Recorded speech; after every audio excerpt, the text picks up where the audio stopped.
I want to thank you very much for making yourselves available for today's press briefing. I want to first introduce my team that's with me here today.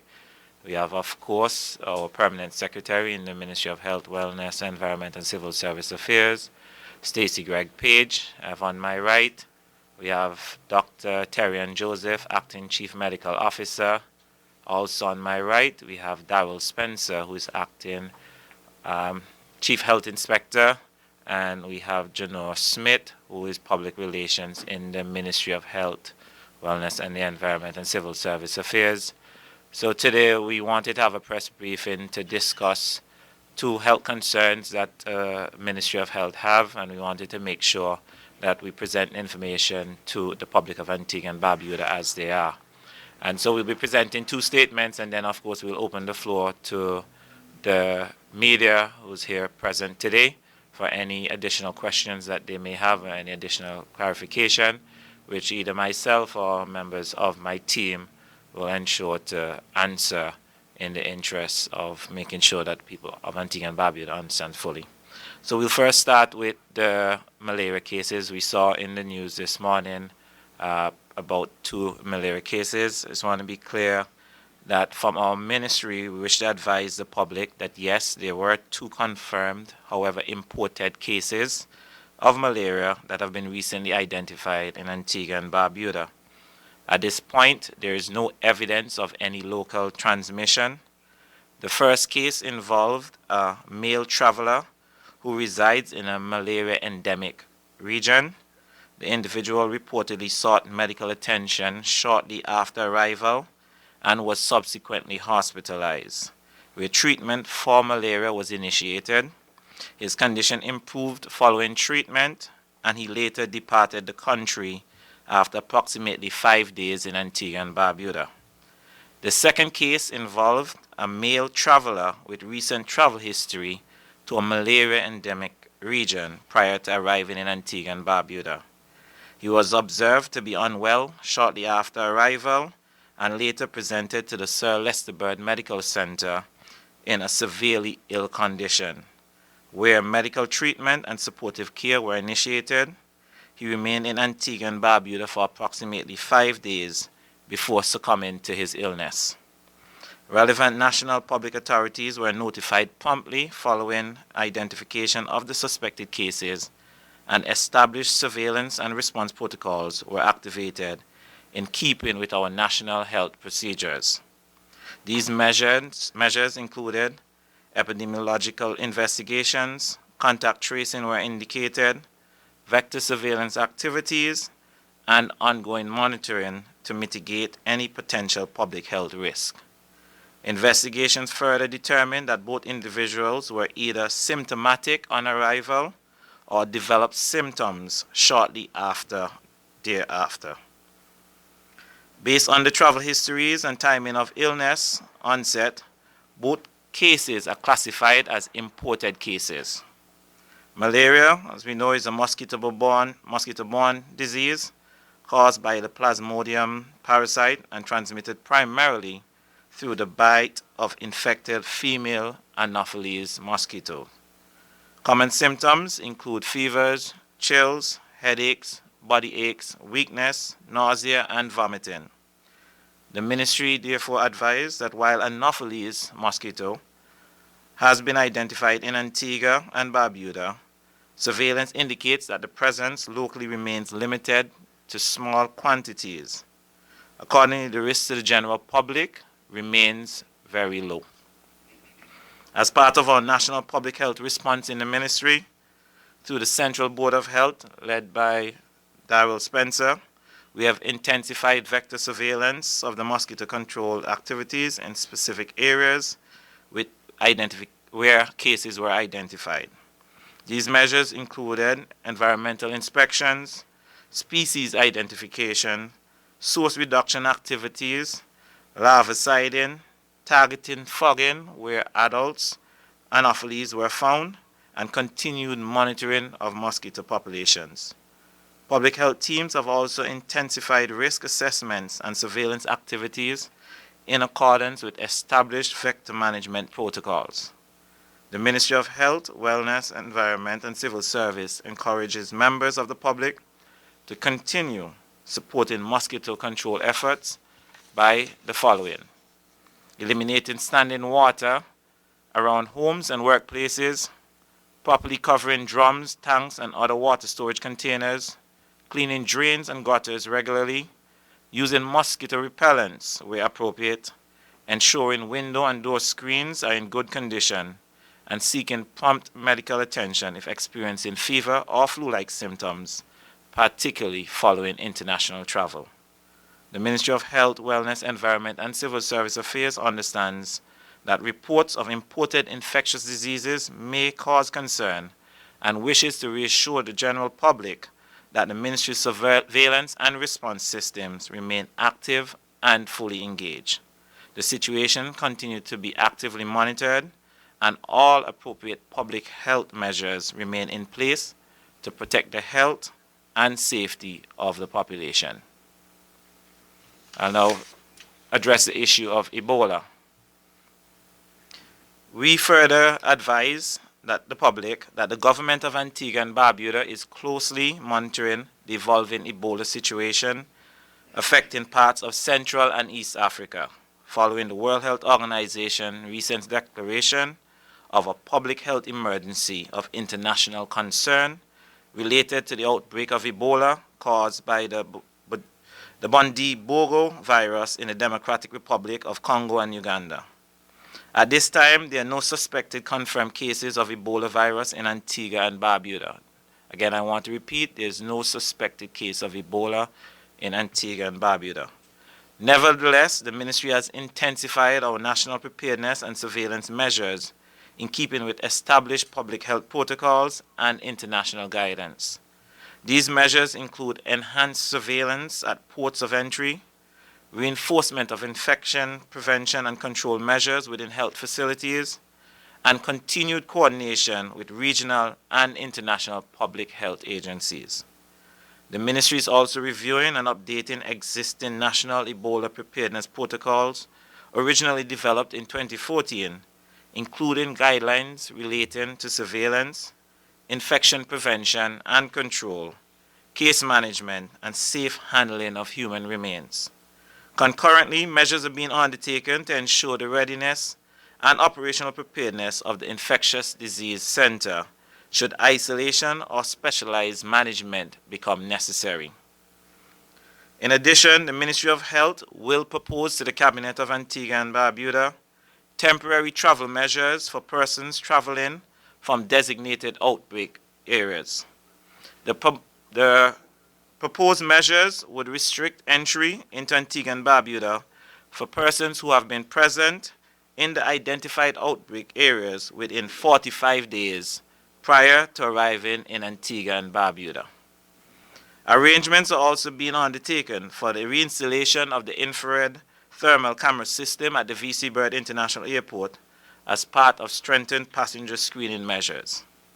Further, in light of the anticipated arrival of additional international flights from Nigeria commencing 25th of May 2026, the Ministry of Health is strengthening port health presence and public health screening capacity at the airport, including enhanced traveler assessment procedures and reinforced coordination with immigration, customs, airport authorities, and airline operators. The Ministry reminds the public that the risk to Antigua and Barbuda remains low at this time. However, vigilance and preparedness remain essential.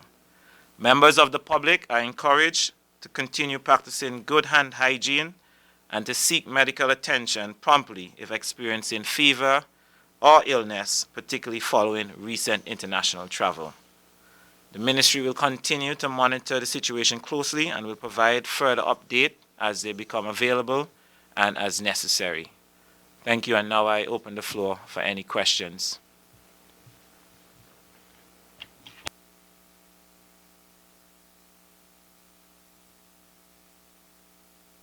Dahili Humphreys, ABS. What does mandatory disclosure entail in regards to persons coming into Antigua? Is it simply them saying, I've been to this place, or is it us checking the passport by the biometric? Can you answer that? Our disclosure simply means that we travel and we recognize that on your immigration forms they ask you where you've been, usually within the last 6 weeks of travel. The persons traveling into Antigua will now have to declare the areas they would have been to within 45 days. And though there's an element of personal responsibility, we will be requesting of the immigration services to also double check to ensure that that is actually correct. Thank you. So what measures, if you know, they'll be using to double check? Uh, whenever you cross borders, there's a record of your travel in and out of a jurisdiction, and that is representative on your travel document. So that is one measure that can be used. Yeah. For so many questions, but will this be all done when they arrive at the port, or will there be a requirement, for instance, through Arrive Antigua for them to put this information in the system? That measure we're ironing out as we go, but I can guarantee you within very, very short order we'll be able to get back to the public and let them know exactly what has been decided. But that measure is being considered. I know you mentioned that plans are in place to upgrade the plans, but what is the current, if you can share, Ebola preparedness and response plan at the moment for Antigua and Barbuda, especially given our status as a travel hub? Very extensive to begin to flesh out everything would be extremely difficult. But what I will say is that there are themes surrounding one, if a person would have traveled to an Ebola, a country where the outbreak is actually present. Within 45 days, there's a travel restriction. There is what happens at the port of entry as well. So there's increased surveillance at the port of entries. We're going to have a stronger physical presence at our ports. You will recall that during COVID, we had a similar strong presence in the port. So if the need arises, that's something that will surely happen. We are also reinstalling the infrared thermal cameras.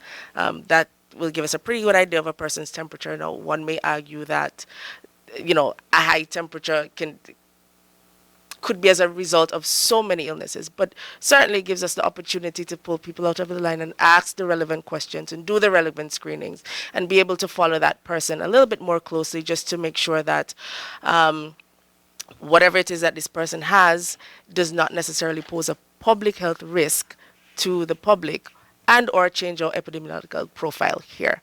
And there are also topics surrounding how do we handle the human remains, right? So that's Mr. Spencer's area. And of course, things surrounding infection prevention and control. So like Minister said in his brief, this is a plan that we've had since 2014. Thankfully, we didn't have to use it then.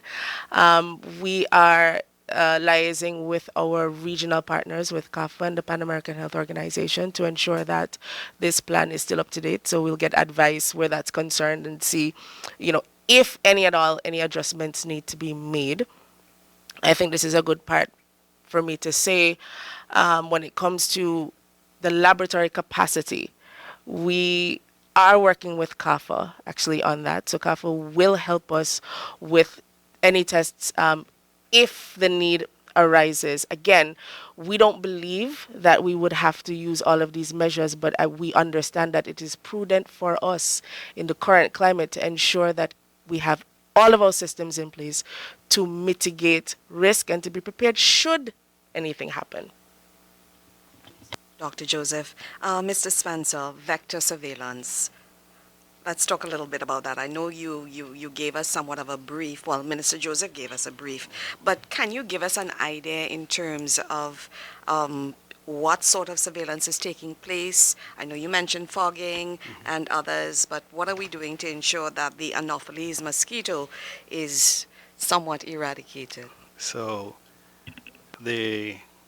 first let me say that we have 16 species of mosquitoes in Antigua. Anopheles is the rarest of the 16, right? And it is sylvatic in nature, which means it generally lives in the wild. So most Antiguans would never encounter it. That being said, there is an Anopheles species that lives in Antigua.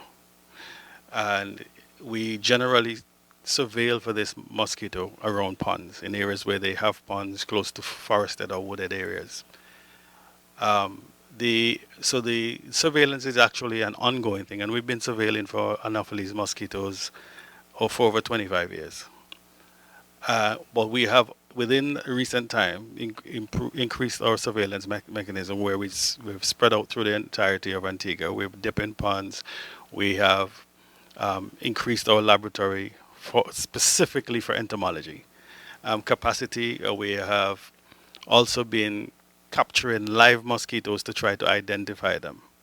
Right? Within the last 2 weeks, I will say that we have covered a lot of the ponds throughout Antigua.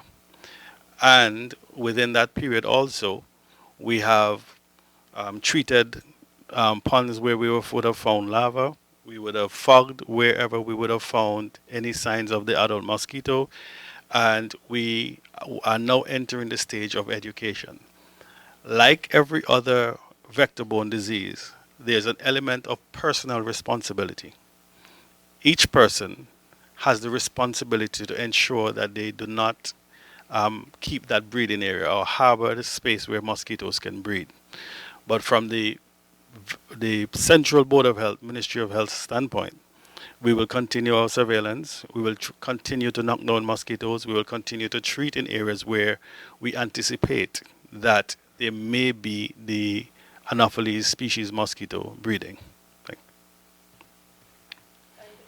If I may, and I understand that the government has its responsibility, and this is something that we do not take lightly, and we're not shirking it. But I really want to underscore the importance of personal responsibility. And I think that's where we need to, in our own spheres, in our homes, in our surroundings, decrease mosquito breeding sites, use insect repellent as much as possible, wear clothing that would cover as much as possible, and screens on your windows and your doors. So, and keeping your environment clean and, you know, the grass low. So if this really is to work, everybody has to work together. The government and every citizen. I'm sorry, just one more question. We've embarked on a major beautification drive here in Antigua and Barbuda. Mr. Spencer, Dr. Joseph, and anyone else who wants to answer, do you think that as a society that we have embraced personal responsibility based on your travels when you're going out there as a health inspector? Have you seen any changes? Are we doing better? Are we making sure that we get rid of uncovered water, or we clean the drains, or we make sure that things are in place to ensure that we don't have a spread of these vector-borne diseases? I think there's a heavy reliance on government to do things. And in the past, I would have said publicly that we need to both look at the sociological and the psychological aspects of why people function the way they do. These two issues that we brought before you, control remains in the hands of the people. And though government has a responsibility, as the minister spoke of Ebola, it was about sanitation and hand washing and keeping your environment clean. And as we speak of vectors, it is about same thing, sanitation. Keep removing debris from your surroundings, removing areas where water can pool and puddle and stuff like that. And I will also say that if each individual just would do their part, do a small portion, it would allow for government to divert finances to areas that we really need it, health, to education and infrastructure development and so forth. I think to answer your question, I would say that we can do much more individually. And if we did more individually, then we can claim a country that I hear so many times on the airwaves that they've traveled to some other country and it looks this way. A lot of that is because of personal responsibility. And I grew up in a time when you cleaned in front of your house. I swept yard. So it is important though nowadays you don't sweep yard, you cut it. but it is important for you to clean your yard, to clean the front of your house, and to ensure that your general surrounding is safe, both for you and your children, your neighbors. Yes. Honorable Minister, if the Ebola situation escalates to a regional emergency, would Antigua's health infrastructure be able to respond specifically? What is the current status of our infectious disease centers? To answer that, I would tell you one of the good things about Antigua and Barbuda is we form part of a strong network in the Caribbean. We're supported very closely to partners like PAHO, so the resources that we share are not isolated to just us, partners like CAFA, and this is what makes our response oftentimes stronger than most of the others. So I do think if it does become a issue of regional concern, that we do have the capacity. Of course, we've learned from COVID-19. There are a lot of measures that have been put in place. There are a lot of lessons, a lot of training capacity. We've strengthened our laboratory frameworks and our laboratory resources to ensure that we're able to respond a lot more efficient than we did in COVID. And so I can tell you a lot of work have gone into the regional mechanism for us to be able to hold our own against many of these different illnesses and viruses that will emerge. So that's on that level. As it pertains to our infectious disease center, it's still very much there. As a matter of fact, it falls under the Sir Lester Bird Medical Center. I know in my meeting with Dr. Bell Jarvis 2 days ago that they were preparing the infectious disease center, making sure everything works. They're doing the assessment in the event of isolation. However, we must understand that it's not a case that we have any cases within the region or any here on the ground. And so a lot of what we're doing now is assessment and preparations. And we have to acknowledge, just like a hurricane, you know, you don't batter down your house when it's not hurricane season. When it's hurricane season, then of course you do that. And likewise, that's what's happening for us now. So outside of these times when we have concerns of infectious diseases, we'll have a case where we'll have a lull, where we pack up the facility, we make sure it's kept, and then whenever the need, we unwrap it and we make sure that everything works, and that's exactly what's happening right now.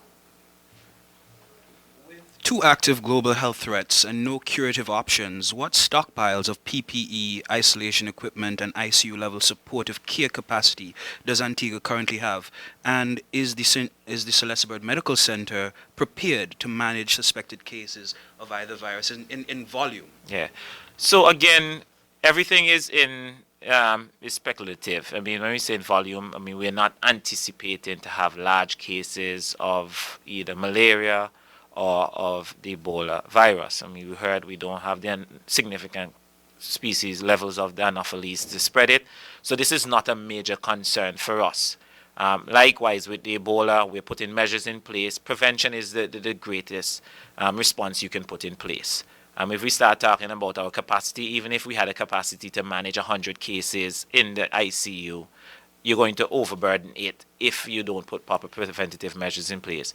So our first line of defense is through prevention, and that's what we're working with now. We're not going to wait to get to a point to determine if our health infrastructure can withstand this burden. We're going to put all our effort into prevention to make sure we never have to find out.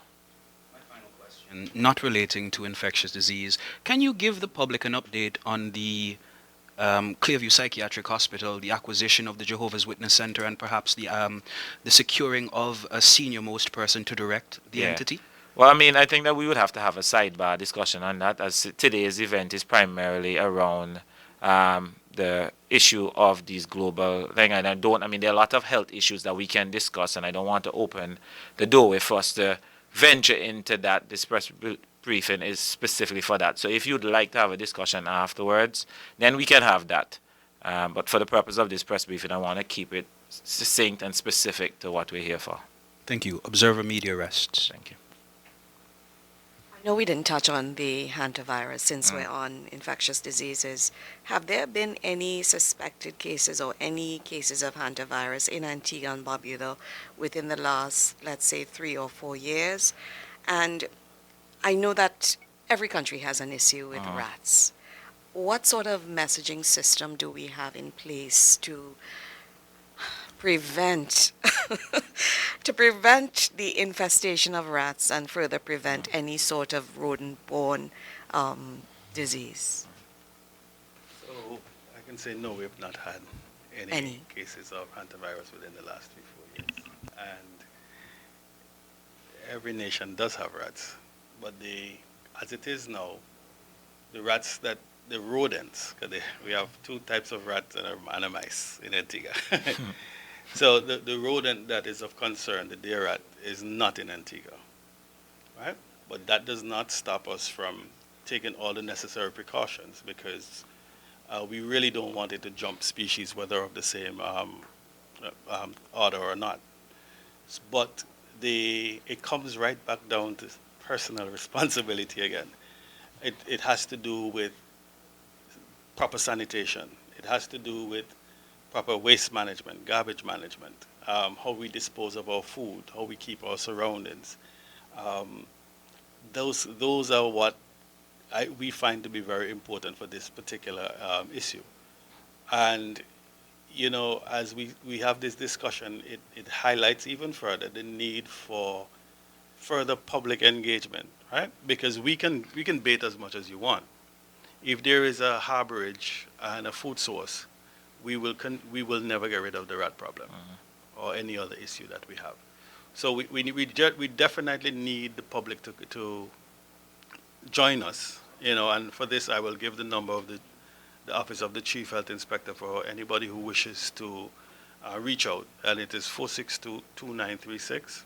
Reach out with any issues you may be having with rats or rat-related, or if you're a group wishing to engage Central Board of Health for us to, whether it be come out for education or whether you want to partner with us for an eradication program.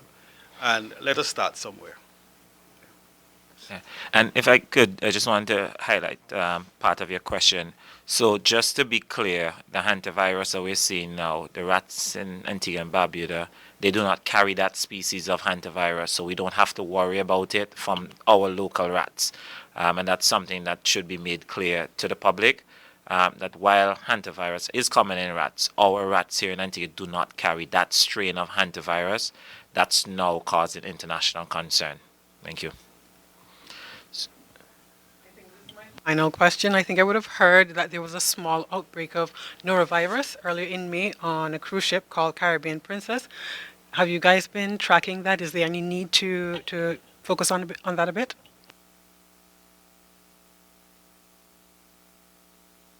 Yeah, we've been tracking. It is fair to say that norovirus is common on cruise ships. Large bodies of people, it's one of the viruses. There is no need for concern in Antigua at this time. We will continue to monitor. We have a network, as the minister would have stated, with our regional partners, CARFA, PAHO, and stuff like that, where we get regular updates and we keep abreast with what is happening. We have a port health program in Antigua that monitors the ships when they come to shore, and we continue to try to stay abreast and try to keep the population safe.